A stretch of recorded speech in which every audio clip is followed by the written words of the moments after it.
This is the My Dark Path podcast.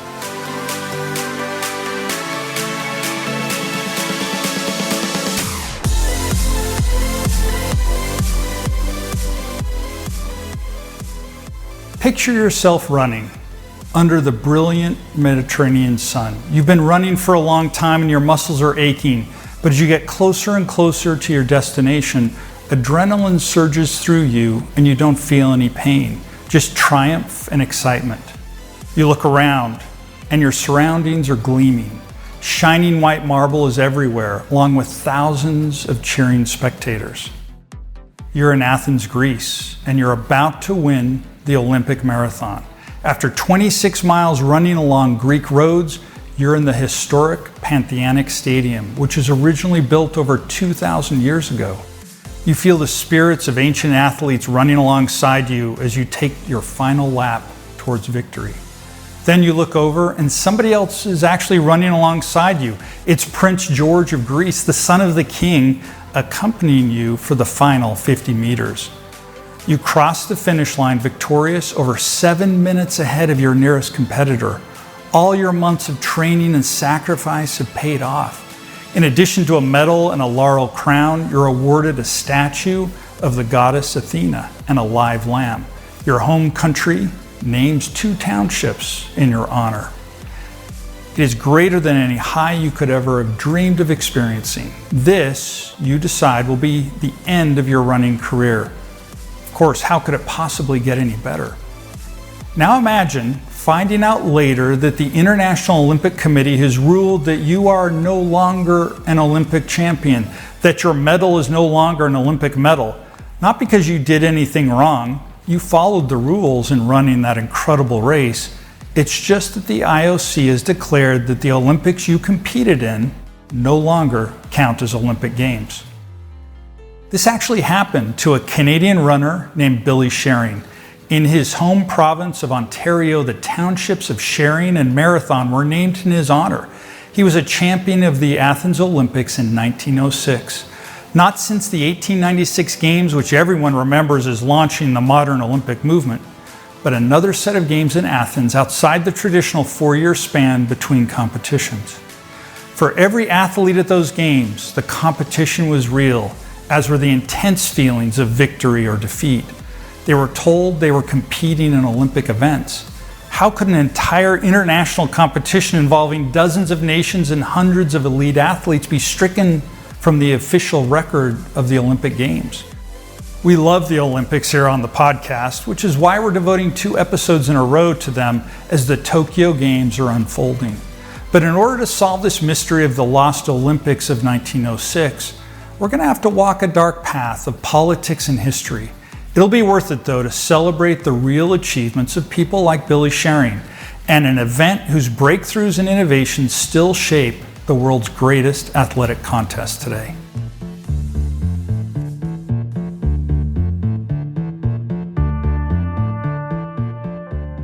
Hi, I'm MF Thomas, and this is My Dark Path. In every episode, we explore the fringes of history, science, and the paranormal. So if you geek out over these subjects, you're among friends here at My Dark Path. And since friends stay in touch, please reach out to me on Instagram, sign up for our newsletter at mydarkpath.com, or just send an email to explore@mydarkpath.com. I'd love to hear from you. Finally, thanks for listening or watching and choosing to walk the dark paths of the world with me. Let's get started with episode 17, The Lost Olympics of 1906.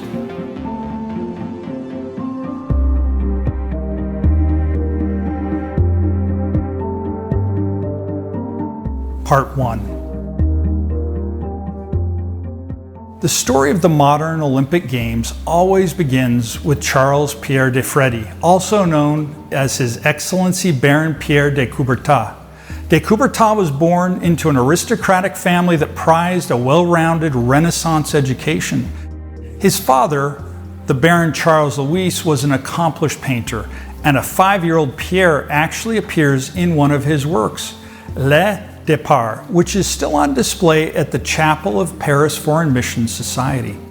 His parents didn't let him rest on his privileged upbringing. He received a rigorous education at a strict Jesuit boarding school and de Coubertin always believed that the combination of humility and boundaries helped build his character.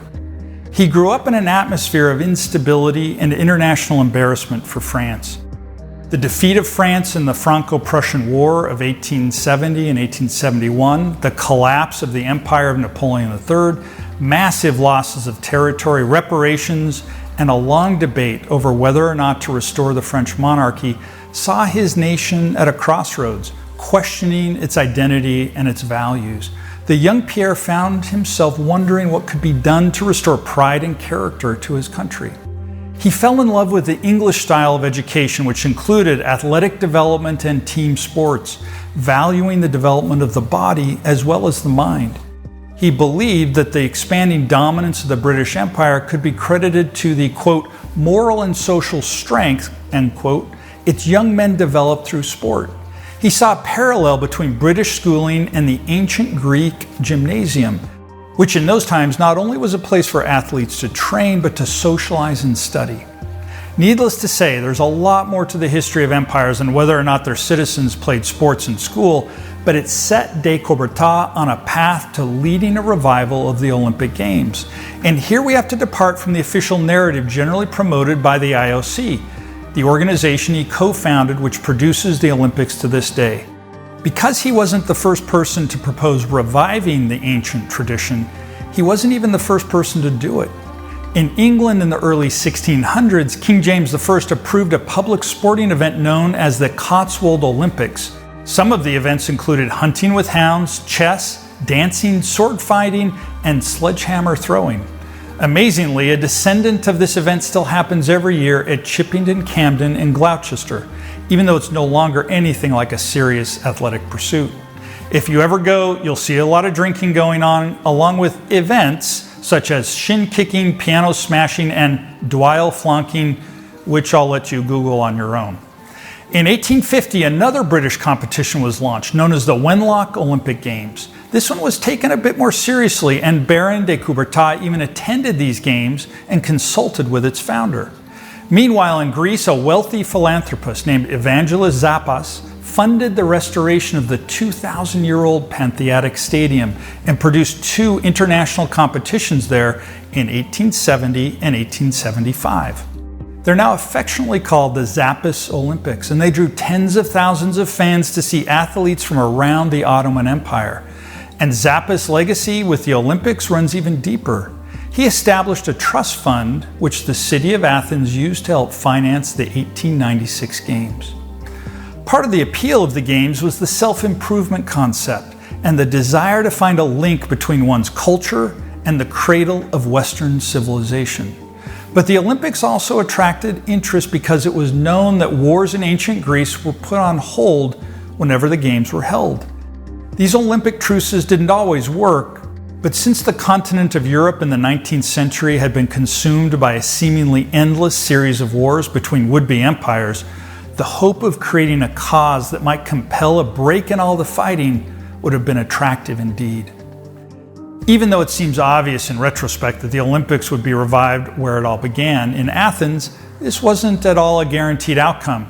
When Baron de Coubertin founded the IOC, he gathered representatives from the sport communities in 11 nations at the Sorbonne in Paris. This was 1894, and he suggested holding the Games in Paris in 1900. A World's Fair, known as the Universal Exposition, was scheduled to be held there to usher in the 20th century. And with the eyes of the world already on Paris, de Coubertin believed this would be the ideal moment to launch his international spectacle. Already, he envisioned that the Olympics would move around the world, appearing in a different major city every 4 years. But there was concern that if the event wasn't going to happen for 6 years, the organizers might lose resources and momentum. We don't know who proposed the idea first, but by the end of the Paris meeting, it was decided that the first modern games would happen in Athens in 1896. They already had the legacy, and thanks to Evangelos Zappas, they had the main facility and the money. It's impossible to overstate what a logistical and political triumph it was in less than 2 years to get 241 athletes from 14 nations to come to Athens to compete. So many European countries had fresh and furious memories of war with one another. French athletes didn't want to compete with German athletes.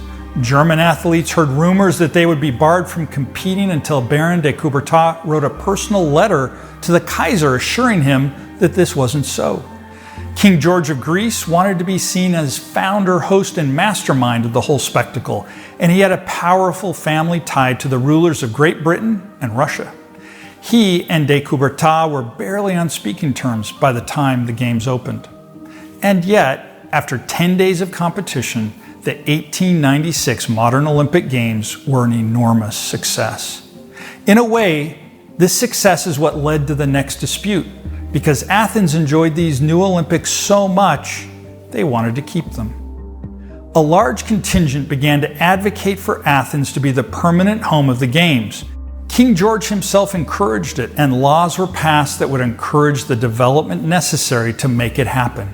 Many of the athletes who had competed in the Games, including nearly all the Americans, made public pronouncements in support. Baron de Coubertin never publicly wavered in his belief that the Olympics should belong to the whole world.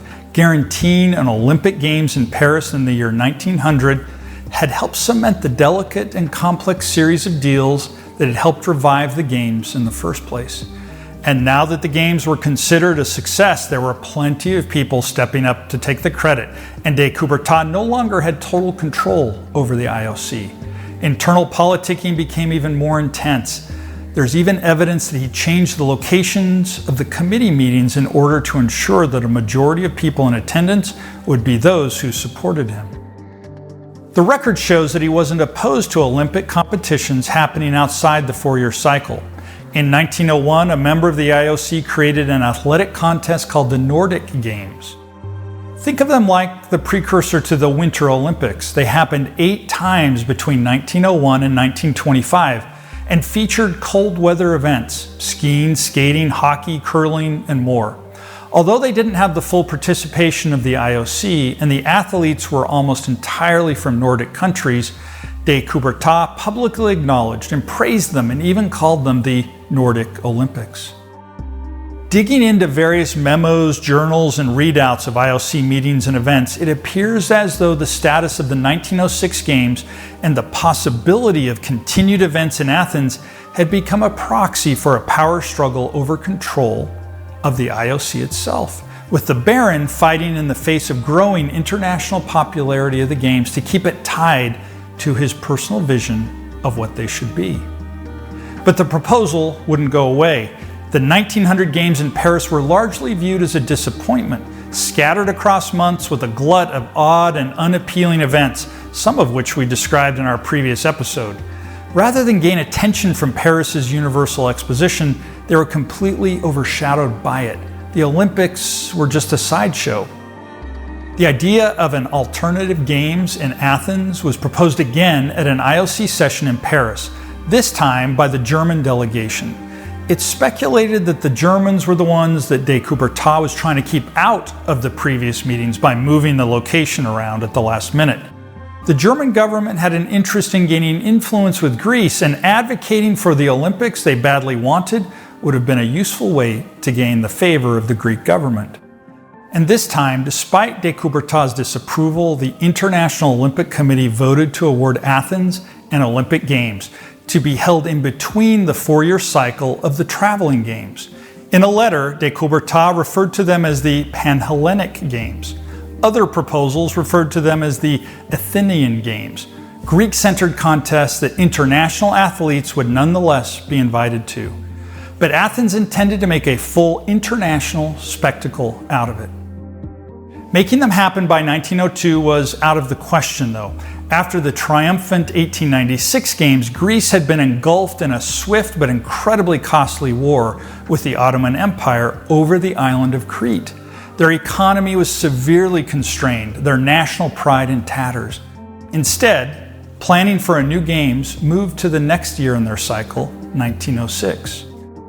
To whatever extent Baron de Coubertin offered support, it was in a passive way. You might describe his attitude as, "We won't stop you from doing it."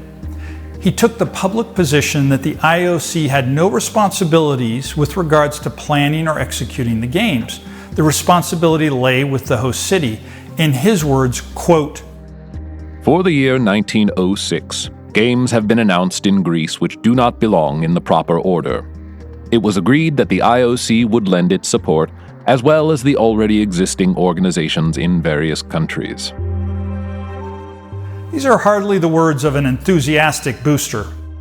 Meanwhile, the 1904 Olympics were an absolute disaster. The Games had originally been scheduled for Chicago, but down in St. Louis, the Louisiana Purchase Exposition was going to happen at the same time, and they threatened to hold their own international sporting events if Chicago hosted the Olympics. De Coubertin caved and awarded the Games to St. Louis. He watched as another Olympics got overshadowed by a World's Fair. Meanwhile, the Russo-Japanese War prevented many of the world's top athletes from traveling to the United States to compete, and events were scattered across almost 5 months. Some of them doubled as the official U.S. championships, so a few athletes weren't even aware that they were competing in the Olympics at all. And perhaps most embarrassing of all in the eyes of history, the Louisiana Purchase Exposition organizers mixed in contests they called Anthropology Days, in which indigenous men from Africa, Asia, and Native American tribes were pitted against international athletes in track and field events. With no training or experience, they naturally lost these contests, which were unfortunately held up as proof of the superiority of athletes from civilized nations. The local media referred to it as the Savage Olympics, a disgusting spectacle which unfortunately reflected cultural attitudes far too common at the time. Whatever Pierre de Coubertin had originally imagined for his Olympic dream, it was in danger of dying. The 1908 Games had been awarded to Rome, but in early 1906, the Italian volcano Mount Vesuvius erupted, a devastating national catastrophe which ruined preparations that were already far behind schedule. With the IOC scrambling to find an alternate host, their attention wasn't focused on what Athens was doing, but the 1906 Games were real and ready to welcome the world. Following the IOC's rules, Baron de Coubertin published the program for the event in the Revue Olympique, but he didn't list the exact dates and left out information on how athletes could register for participation, which seems to be passive-aggressive to say the least. He does, however, refer to them in print as the Olympic Games of 1906. So any claim after the fact that these were never intended to be considered official Olympics stands on the shakiest of ground.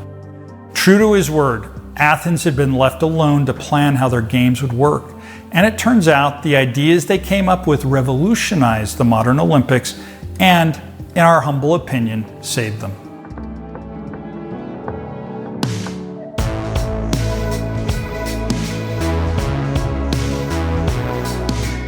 Part 2.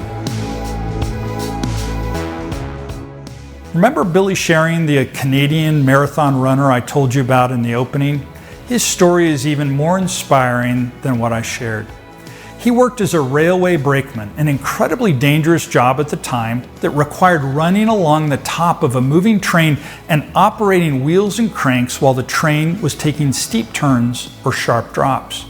Casualties in this job were rampant, but Billy Sherring had survived, and despite his humble career, he was known as one of the best amateur distance runners in the world. When news of the Athens 1906 Games reached him, it was a real question whether or not he could make it across the ocean to compete. Although it's hard to verify, the story goes that between his own meager earnings and some support from the community, he was able to raise about $90, but this wasn't nearly enough. On a tip from a bartender, though, he bet the entire $90 on a horse race. His horse came in paying 6-1, and now he had his travel funds. He traveled to Athens 2 months early and took a job as a porter at the local rail station to support himself while he trained in the intense Mediterranean heat. By some accounts, he lost 20 pounds in just 7 weeks as he got used to the local conditions. What's even stranger, he may have been one of the only athletes doing this, and it's undoubtedly a part of the reason why he was 7 minutes ahead of everyone else in the field when he won the race. As we discussed in our last episode, the definition of amateur competitors has always been a hazy one in the history of the Olympics. Baron de Coubertin might have even imagined a friendly sporting contest between well-rounded Renaissance gentlemen, But the human race is a little more specialized than that. And Olympic athletes nearly always had the benefit of some form of institutional training, whether it was in the military, law enforcement, or even just a job that developed their muscles in the right way. But the idea of advanced training was considered questionable and perhaps even uncouth. Nevertheless, the level of competition in 1906 was a giant leap ahead of the prior Olympics. The IOC had established a global network of organizations called NOCs, National Olympic Committees. Now, if an athlete wanted to compete representing their country, they had to be qualified by their country's NOC. With national pride on the line, the NOC set standards for who could compete, and with this one change, the 1906 Games featured one of the greatest collections of international athletes ever seen to that point.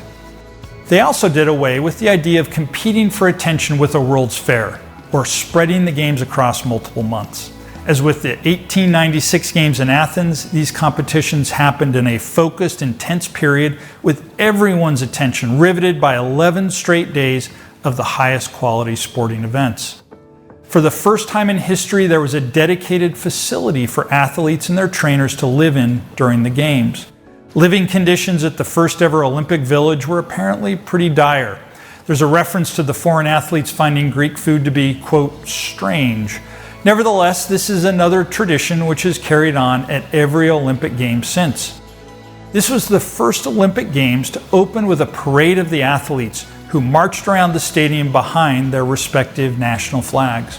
The Greek athletes marched in last, a tradition that's still honored today. King George of Greece presided over the spectacle, and a very special guest, King Edward VII of England. He was King George's brother-in-law. The Games also featured what's believed to be the first ever Olympic closing ceremonies, where every athlete was presented with a medal for participating. Think about how inseparable these bookends have become to the celebration of the Games. How many unforgettable moments have happened during the opening and closing ceremonies? The more you learn about the 1906 Games, the more astonishing it is to think of them as anything but real Olympics. Now, they were far from perfect in execution. A lot of rules and procedures weren't fully formalized yet. The track at the stadium wasn't even regulation length. Plus, its surface was soft and runners were made to travel around it clockwise instead of counterclockwise, that's nearly standard everywhere else. Meanwhile, the diving events were actually held outdoors on a special platform built on top of a boat placed in the Neo-Phaleron Bay, where high winds and bad weather caused constant delays and difficulties for the competitors. In addition to these venue-related challenges, nearly all the event judges were Greek and therefore vulnerable to accusations of favoritism toward local competitors.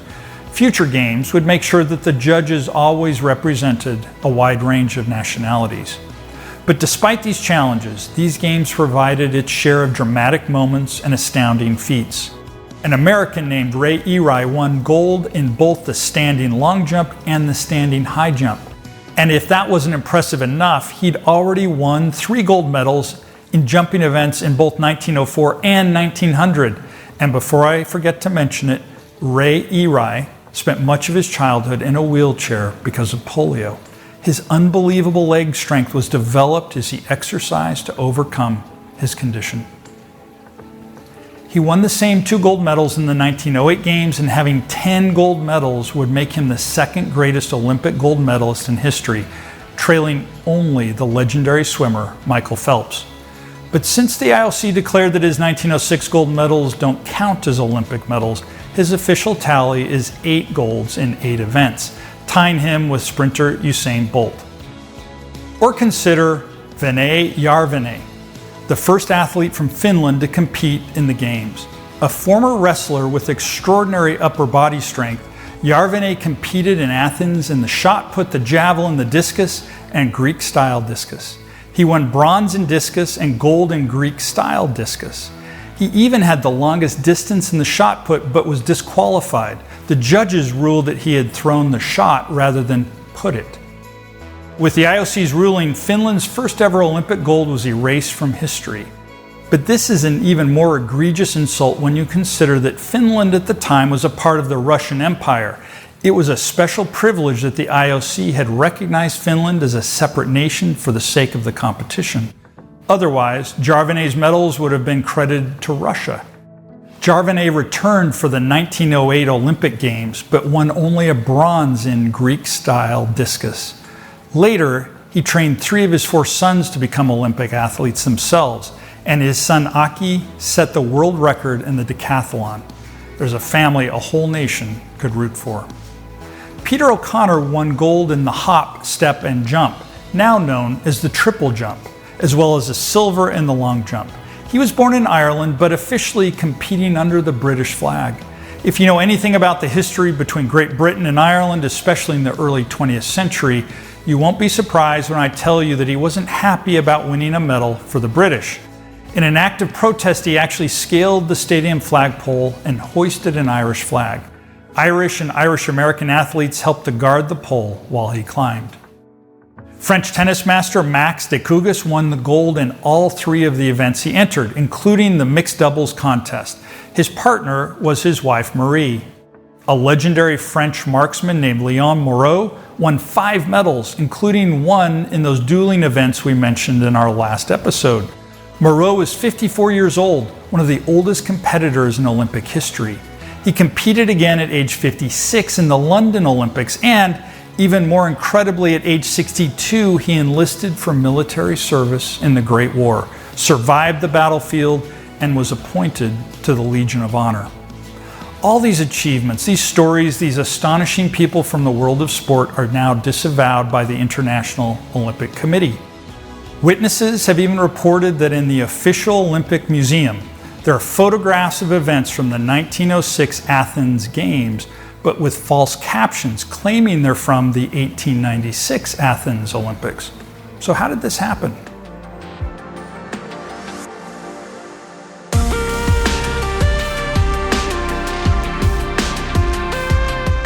Part 3. After the 1906 Games, Baron de Coubertin found himself fighting to remain the head of the IOC. There was an attempt to maneuver around his presidency and establish a new ruling committee, with the honorary chairmanship to be given to the Crown Prince of Greece. Although there's nothing concrete in the historical record, there are some hints and references to various meetings and letters that he found powerful allies in Great Britain who helped protect his presidency. This would have been right around the time that the 1908 Olympics were suddenly moved from Rome to London. For this reason, he might have come to see any reference to Greece as part of an existential threat to his authority, not to mention his vision for the Games. But even as he clung to power, Greece was serious about continuing to hold an Olympics in Athens every 4 years. Extensive planning took place to hold another Games in 1910. American President Theodore Roosevelt would have been named the honorary president of the Games. Work continued right up to the fall of 1909, but escalating costs and military unrest throughout the region forced the organizers to cancel. A smaller 4-day event was held in April of 1910 and was dubbed the Pan-Hellenic Games. Turmoil continued to engulf the nation, including the outbreak of 2 wars in the Balkans and the assassination of King George. The king enjoyed great popularity among Greek citizens and often walked without security, a mistake that proved fatal. All it took was one activist with a gun. Greece was sitting right on one of the political fault lines that was destined to fracture in just a few years with the outbreak of the First World War. Some planning was attempted for a 1914 Olympics in Athens. A preliminary program was published, and there's a reference to it in balloon and aeroplace competitions.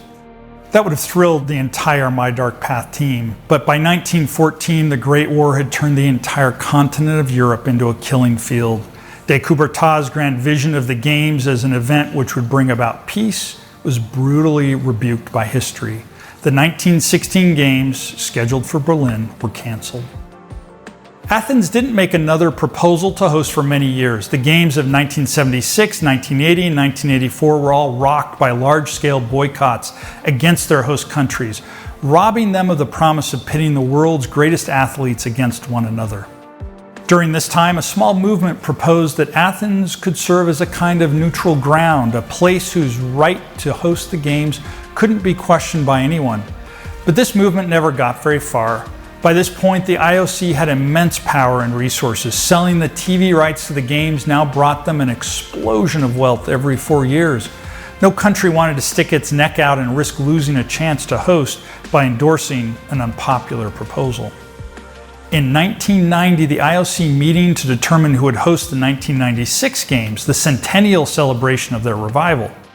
Athens made an official bid to be the host, and despite a lack of sufficient modern facilities and a significant air pollution problem, the sentimental appeal was obvious.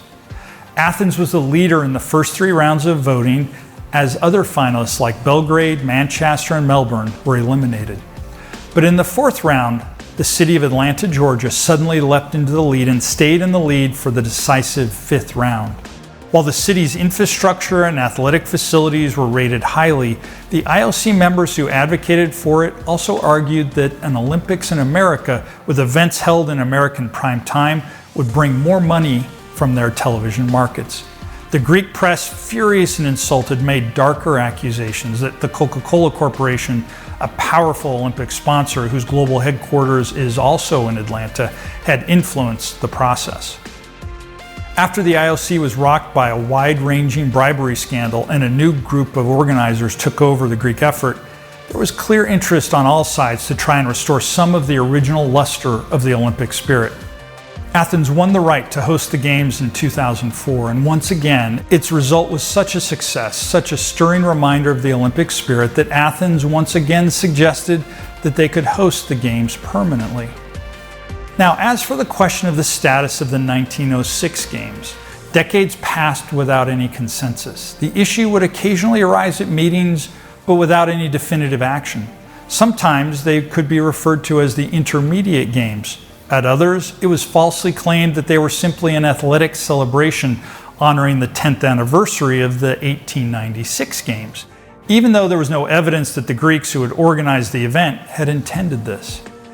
It took until 1948 for the question to be finally resolved.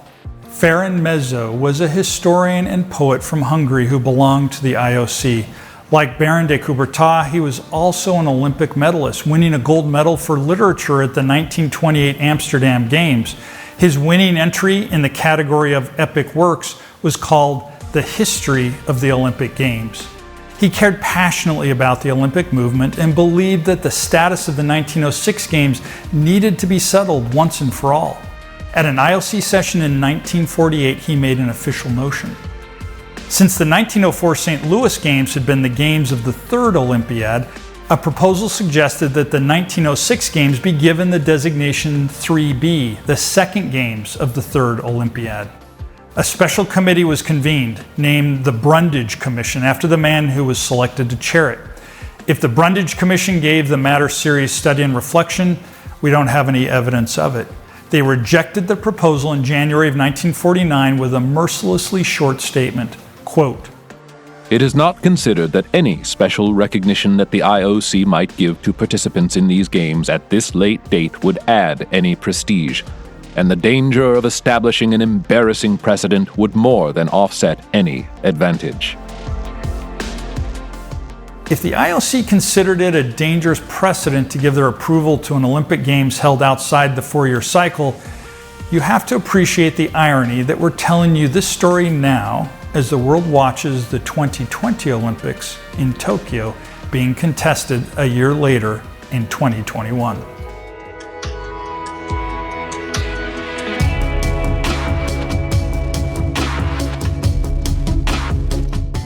Part 4. Did it have to turn out this way? Looking back down this dark path, I see so many moments where the 1906 Olympics could have received the official status they worked so hard to earn. If only they'd successfully held a second event. If only members of the IOC held different opinions at key moments. If more of Greece's allies had made it to IOC meetings after Baron de Coubertin changed their locations. If just a few of the catastrophic military conflicts that rocked Greece continuously had not left it so broken and bereft. The movement to have an alternative Athens Games arrived at a delicate moment when there was just enough power left in the hands of Pierre de Coubertin that his strident and very personal opinions could hold sway. It all reminds me of what any high-level athlete will tell you about competition. No matter how hard you prepare, on any given day, the winds might turn against you. The ball might not bounce your way. In ancient Greece, one reason that the Olympiad was a 4-year period was that it might take months for an athlete to travel to the city-state to compete. And that, with that city-state's fittest and best-trained citizens away, their army would be depleted and vulnerable. Amateur competitors couldn't completely abandon their lives if the Olympics were happening too often. But with modern technology and transportation, this rationale is meaningless. And given the number of years most athletes can perform at their peak, a 4-year gap means that they might get 2 or 3 shots at most in their lifetime to achieve Olympic greatness. While it takes far more than 4 years to prepare a city to host the Games, it's still the responsibility of the host country and their NOC, so there wouldn't be anything to stop overlapping preparations in multiple countries. Maybe that 4-year gap is just a tradition that feels right. Maybe it builds drama and anticipation for those all-important television ratings. And if you really have an appetite to see great exhibitions of sport, most of the events of the Olympics are being contested somewhere on a regular basis. The World Athletic Championships, for example, award medals in dozens of track and field events every 2 years. And for all the criticism we've levied at the International Olympic Committee, there's no denying that the prestige and grandeur of the Olympic Games exists on a singular level. For just over 2 weeks, we watched sports we would otherwise never care about, become deeply invested in the journeys and dreams of athletes we'd never heard of before.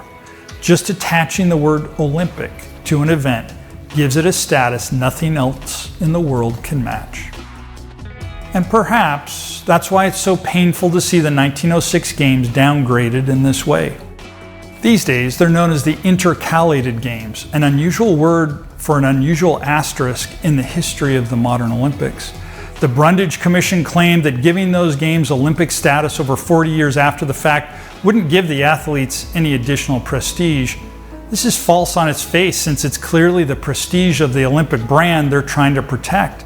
Certainly, it would mean something to Finland to say that they won an Olympic gold, even while they were under Russian control. It would mean something to the people who visit Billy Sharing Park in Hamilton, Ontario, the runners who compete in the annual Billy Sharing Memorial Road Race. Or you could make the argument that, as powerful as they are, the IOC can't do anything to diminish the triumph of the athletes who made their way to Athens to test their limits. Maybe the question of whether their medals count as Olympic medals would only matter at an auction. Try as they might to deny the legacy of what Greece did in 1906, the Olympic Games honor that legacy every time the athletes parade into the stadium for the opening ceremonies. Baron de Coubertin himself once said, quote, "The important thing in life is not the triumph, but the struggle.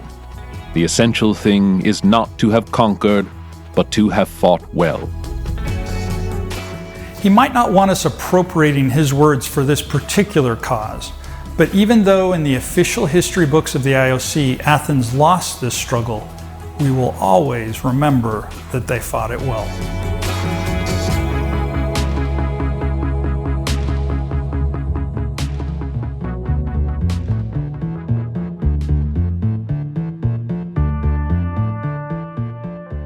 Thank you for listening to My Dark Path. I'm MF Thomas, the creator and host. I produce the show with Ashley Whitesides and Evidane Hendricks. Our creative director is Dom Purdy. This story was prepared for us by our lead researcher and historian, Alex Bagassi. Our senior story editor is Nicholas Thurkettle. Thank you to them and the entire My Dark Path team. Please take a moment and give My Dark Path a 5-star rating wherever you're listening and share it with friends and family. This really helps the show reach a broader audience. Again, thanks for walking the dark paths of history, science, and the paranormal with me. And until next time, good night.